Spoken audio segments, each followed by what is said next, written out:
یہ نعیم صدیقی صاحب نے لاہور سے سوال کیا ہے، ڈاکٹر اسرار صاحب کی ایک ویڈیو بھیجی ہے جس میں وہ زمین کو ٹھیکے پر لینے اور دینے کا جو ایک فتویٰ ہے ان کا، وہ وائرل ہو رہا ہے کہ یہ جائز نہیں ہے۔ دیکھیں، کئی دفعہ اس طرح ہوتا ہے، کسی بھی عالم دین کے پاس کوئی علم کی بات ہوتی ہے اور اس پر جو ان کے پاس دلیل ہوتی ہے تو وہ یا تو مکمل نہیں پہنچی ہوتی، یا ان کو انہوں نے پڑھا نہیں ہوتا، یا کئی دفعہ اس طرح ہوتا ہے کہ اس کو سمجھنے میں بھی غلطی لگتی ہے۔ تو ہم اگر ایک مسئلہ ہے اور بہت زیادہ جو ہمارے معاشرے میں رائج مسئلہ ہے، تو ہم کوشش کریں کہ 2-3 علماء سے پوچھ لیں، یا دلیل جو ہے نا جو ہمیں جائز کی دے، ہم اس کی بات کو تسلیم کریں۔ تو اس میں ایک حدیث موجود ہے سیدنا رافع بن خدیج رضی اللہ تعالیٰ عنہ سے، جس میں وہ کہتے ہیں کہ نبی کریم صلی اللہ علیہ وسلم نے زمین کو ٹھیکے پر دینے سے منع کیا۔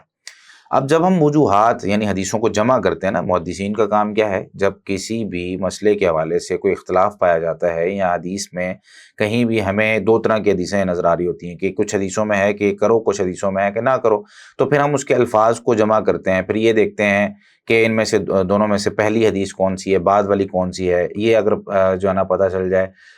کہ بعد والی کون سی ہے تو اس پہ عمل کر لیا جاتا ہے۔ تو یہاں جو ہے وہ نبی کریم صلی اللہ علیہ وسلم نے جو منع کیا تھا اس کی خاص ایک وجہ، جب ہم حدیثوں کو جمع کرتے ہیں نا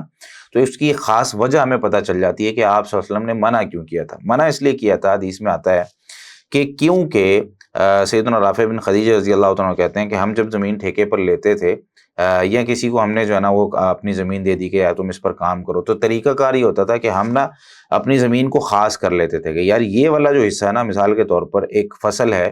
جس کو زیادہ پانی لگتا ہے یا زیادہ تری جب اس کی زمین کے اندر مٹی کے اندر آتی ہے تو وہ زمین جو ہے نا وہ پھل اچھا دیتی ہے۔ اب ایک زمین جو نہر کے بالکل ساتھ ہے، وہ مالک نے رکھ لی کہ یار یہ والی زمین سے جتنا پھل نکلے گا نا یہ میرا ہے، فلاں والا حصہ جو تیرا ہے۔ اب اس میں کیا ہوتا ہے کہ ہمیشہ نقصان اس کو ہو رہا ہوتا ہے۔ تو یہ جو خاص کرنا ہے نا جگہیں، کسی بھی جگہ پر کسی بھی زمین میں کہ یار اتنا حصہ تمہارا ہوگا، اتنا میرا ہوگا، یہ نبی کریم صلی اللہ علیہ وسلم نے منع کیا تھا۔ اس کے علاوہ تقریباً تمام محدثین نے یا کئی محدثین نے اپنی اپنی کتابوں میں زمین کو ٹھیکے پر لینا دینا اس کے عناوین قائم کیے ہیں، حدیثیں اس میں نقل کی ہیں، اور اس کی سب سے بڑی مثال رسول اللہ صلی اللہ علیہ وسلم نے خود زمین کو جو ہے نا وہ ٹھیکے پہ دیا تھا۔